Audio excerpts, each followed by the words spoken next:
नमो नमः बच्चों। आज हम कक्षा नवम का चतुर्थ पाठ को पढ़ेंगे। चतुर्थ पाठ कल्पतरु। कल्पतरु अर्थात कल्प वृक्ष।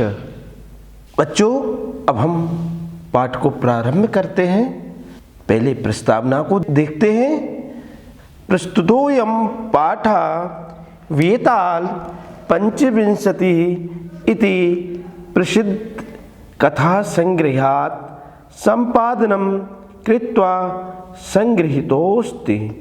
यह जो पाठ है बेताल पंचविंशति, इस कथा से लिया गया है, संग्रह किया गया है।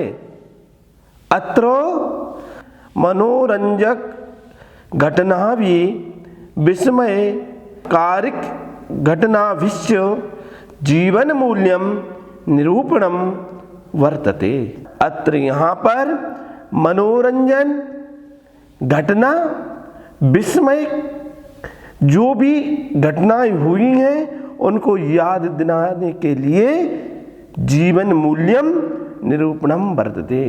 जीवन में इसका मूल्य आपके लिए दिखता है। अस्यायाम कथायाम पूर्व कालतः एव स्वगृहोद्याने स्थित कल्प वृक्षेण जीमुत वाहन लौकिक पदार्थान न याचते। इस कथा में पूर्व काल से एव अपने गृह उद्यान स्थित, अपने घर में स्थित जो कल्प वृक्ष है, जीमुत वाहन लौकिक पदार्थानाम ना याचते, लोगों के लिए कुछ भी नहीं मांगता था, अपितु सा सांसारिक प्राणिनाम दुखानि अपाकरणाय वरम याचते। वह सांसारिक संसार के प्राणियों के दुखों को देखते हुए वरम याचते, वर मांगता है। यह तो ही लोक भोग्या भौतिक पदार्था जलत रंगवत अनित्या संति। बोलता है यह जो लोक भोग्य है, यह जो संसार है, वह भौतिक पदार्थ जलत रंग अनित्या संति। यह जो है यह अनित्य है, कुछ भी नित्य नहीं है। अस्मिन् संसारे केवलम परोपकारा एव सर्वोत्कृष्टम चिरस्थायी तत्वम अस्ति। इस संसार में केवल परोपकार ही सबसे उत्कृष्ट चिरस्थायी तत्व है, इसके अलावा कोई भी तत्व नहीं है। बच्चों, केवल इस संसार में परोपकार ही सबसे बड़ा, सबसे उत्तम, सबसे श्रेष्ठ धन है और इसके अलावा कुछ भी नहीं है। परेशान उपकाराय परोपकाराय इति कथ्यते। जो दूसरों पर उपकार करे उसी के लिए हम परोपकार कहते हैं। परोपकार के बगैर इस संसार में कोई भी प्राणी सुखी नहीं रहता है। अस्ति हिमवान नाम सर्वभूत रत्न भूमि नगेन्द्रः तस्य सानोपरि विभाति कंचन पुरम नाम नगरम तत्र जीमुत केतु इति श्रीमान विद्याधरपति बसति स्म। अस्ति हिमवान नाम सर्वभूत रत्न भूमिर नगेन्द्रा। इंद्रा नगेन्द्रा, नगेन्द्रा अर्थात पर्वत राज। पर्वतों का राजा कौन है? हिमालय। तो वही बोले हैं कि पृथ्वी पर सर्वरत्न स्वरूप पर्वत राज हिमालय है। तस् सानोपरि विभाति कंचनपुर नाम नगरम। सानोपरि, सानः, सानो प्लस ऊपरी अर्थात शिखर के ऊपर, उसकी चोटी के ऊपर कंचनपुर नामक नगर सुशोभित होता है। किस पर? पर्वतराज हिमालय के शिखर पर, चोटी पर कंचनपुर नाम नगर सुशोभित होता है। वहां तस् सानोपरि तत्र जीमुत केतु इति श्रीमान विद्याधर पति बसति स्म। वहां जीमुत केतु श्रीमान विद्याधरपति रहते हैं। तस् गृहोद्याने कुल क्रमागता कल्पतरु स्थिता। तस् उनके घर के बाग में, उद्याने, उद्याने अर्थात बाग में, कुल परंपरा पहले से ही उनके घर पर कल्पतरु वृक्ष जो है वह स्थित है। सा राजा जीमुत केतु तम कल्पतरुम आराध्य तत्प्रसादात च बोधिसत्वम संभवम जीमुत वाहनम नाम पुत्रम प्राप्नोत। सा राजा, वह राजा जीमुत केतु तम कल्पतरुम, उस कल्पतरु वृक्ष से प्रार्थना की, आराधना की, उसकी कृपा से वह बोधिसत्व अंश से उत्पन्न जीमुत वाहन नाम का पुत्र प्राप्त हुआ। सा महान दानवीरा सर्वभूत अनुकंपी च अभवत। वह महान दानवीर था, वह बहुत दान करता था। सभी भूत अनुकंपी च अभवत, वह दान करता था और सभी प्राणियों पर दया करता था। तस्य गुणैः प्रसन्ना स्वसचिवस्य प्रेरिता राजा कालेन संप्राप्त यौवनम तम युवराज्ये अभिषिक्तवान।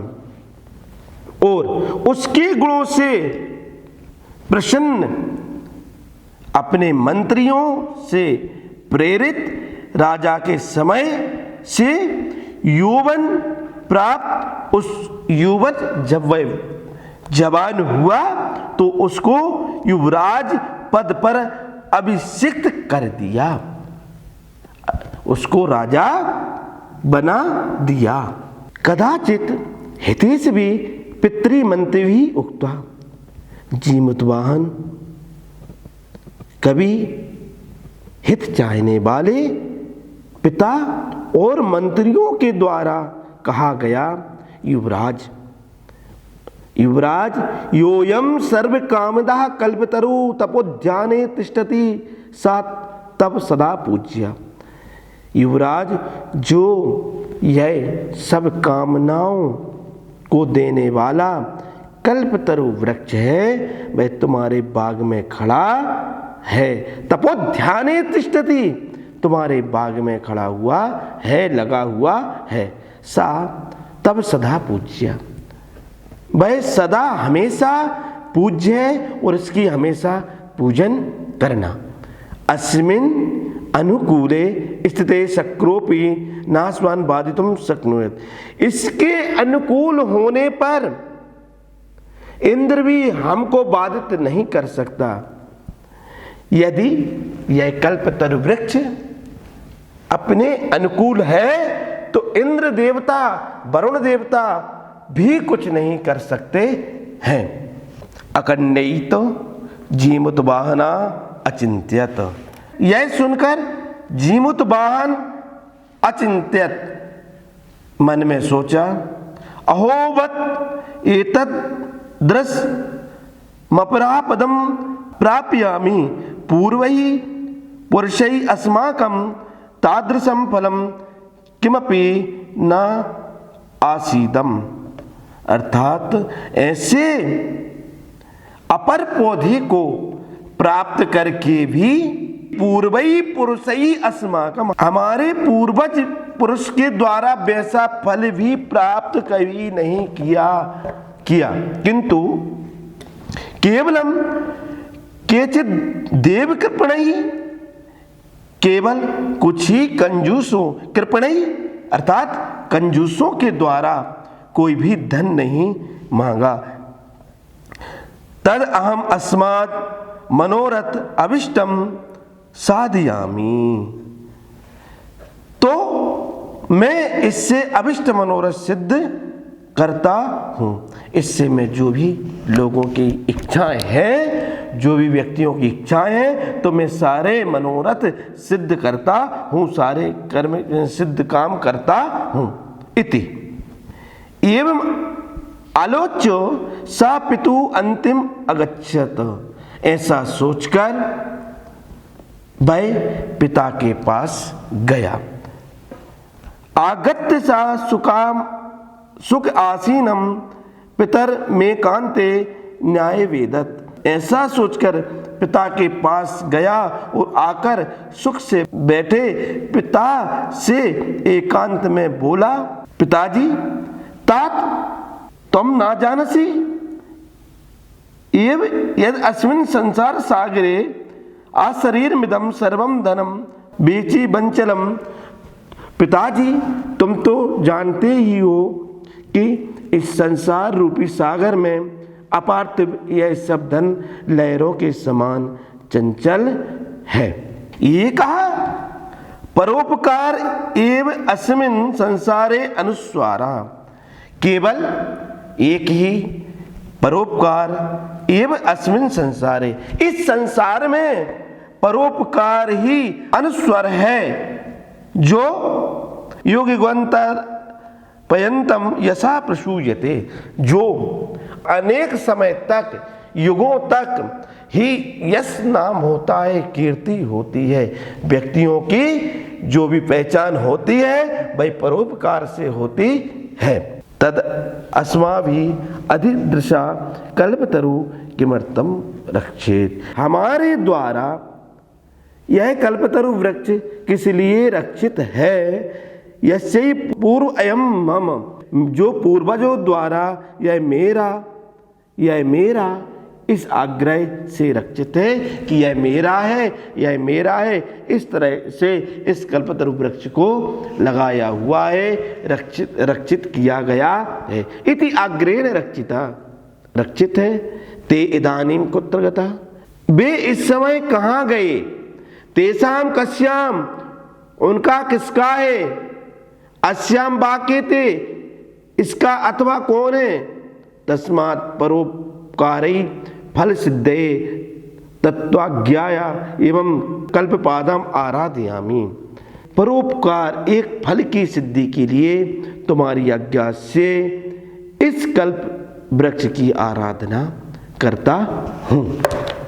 अथ पिता तथा इति आज्ञा अनुज्ञातः सा जीमुत वाहना कल्पतरुम उपगम उवाच। फिर पिता के द्वारा इति अनुज्ञाता, पिता के द्वारा अनुमति प्राप्त कर सा अर्थात वह जीमुत वाहन कल्पतरुम उपगम उवाच, कल्पतरु वृक्ष के पास में जाकर, उपगम अर्थात जाकर, वाच बोलता है, देव, अरे देवता, हे देव, हे प्रभु, त्वया अस्मात् पूर्वेशम अभिष्टा कामा पूरिता, तुम्हारे द्वारा हमारे पूर्वजों की अभिष्ट कामनाएं, जो भी कामनाएं होती थी वह पूरी की गई है। तन्मेकम कामम पूर्या, जब मेरे पूर्वजों की तुमने पूरी कामनाएं की हैं तो मेरी एक कामना भी पूरी करो। यथा जैसे पृथ्वी अरिद्रम पश्यामि, पृथ्वी में दरिद्रहीनम पश्यामि, जो मैं इस पृथ्वी पर गरीब, निर्धन, भूखे, प्यासे, दर्दहीन लोगों को देखता हूं तो मुझे बहुत करुणा झलकती है। वैसा करो तो देव। इति एत बदानी जीमुत वाहने, ऐसा जीमुत वाहन ऐसा बोलने लगा। तरु उद्भव त्यक्त्वा एषो यम यतो अस्मि इति वाक्य तस्मात् तारु रुद्भेदम। तो ऐसा बोलने पर तुम्हारे त्यक्त मैं जाता हूं, इस प्रकार तस्मात् तरुद्भूत, इस प्रकार उस वृक्ष से वाणी उत्पन्न हुई, वाणी निकली। क्षणेन सचा कल्पतरु दिवम समुत्थाय भुवि तदा वासुनि अवर्ष्यत तथा न कोपि दुर्गत आसीत् ततस्तस्य जीमुत वाहनस्य सर्व जीवन अनुकंपाया सर्वत्र यथा प्रतितम। क्षणेन सच कल्पतरु दिवम समुत्थाय भुवि तथा, और क्षण भर में उस कल्प वृक्ष ने स्वर्ग में उछल कर पृथ्वी पर इतना धन बरसाया जिससे कोई भी निर्धन नहीं रहा। ततस्तस् जीमुत वाहना सर्व जीवन अनुकंपाया सर्वत्र ऐसा प्रतितम। फिर उस जीमुत वाहन का यश सब प्राणियों की कृपा से सर्वत्र यश प्रसिद्ध हो गया।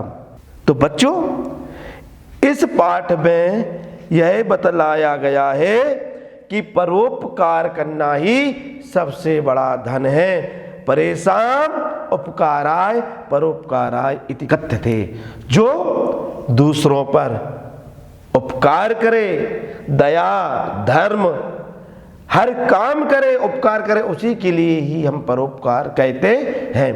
विद्या ददाति विनयम, विनयाद्याति पात्रताम, पात्रत्वा धर्माप्नोति, धनात् धर्मम तथा सुखम। बच्चों, अब हम जो हमने कल्पतरु वृक्ष पढ़ा हुआ है इसके परिचय को जान लेते हैं। ग्रंथ परिचय। बेताल पंचविंशति का 25 कथाओं का इसमें संग्रह है। इस नाम की 2 रचनाएं पाई जाती हैं। एक शिवदास 13वीं शताब्दी द्वारा लिखित ग्रंथ है जिसमें गद्य और पद्य दोनों विधाओं का प्रयोग किया गया है। दूसरी जंबल दत्त की रचना है जो केवल गद्यमयी है। बच्चों, इस कथा में कहा गया है कि राजा विक्रम को, विक्रम राजा कहाँ के थे? उज्जैन के। उनको प्रतिवर्ष कोई तांत्रिक सोने का एक फल देता था। उस तांत्रिक के कहने पर राजा विक्रम शमशान से सब लाता है, जिस पर सवार होकर एक बेताल मार्ग में राजा के मनोरंजन के लिए कथा सुनाता है। कथा सुनाते समय राजा को मौन रहने का निर्देश देता है। इस कहानी के अंत में बेताल राजा से कहानी पर आधारित एक प्रश्न पूछता है। राजा उसका सही उत्तर दे देता है। नियम शर्त के अनुसार केवल पुनः शमशान पहुंच जाता है। इस तरह 25 बार ऐसी घटनाओं की आवृत्ति होती है, पुनः पुनः आवृत्ति होती है और उस बेताल राजा को एक एक करके 25 कथाएं सुनाता है। ये कथाएं अत्यंत रोचक हैं, भाव प्रधान हैं और विवेक की परीक्षा लेने वाली हैं।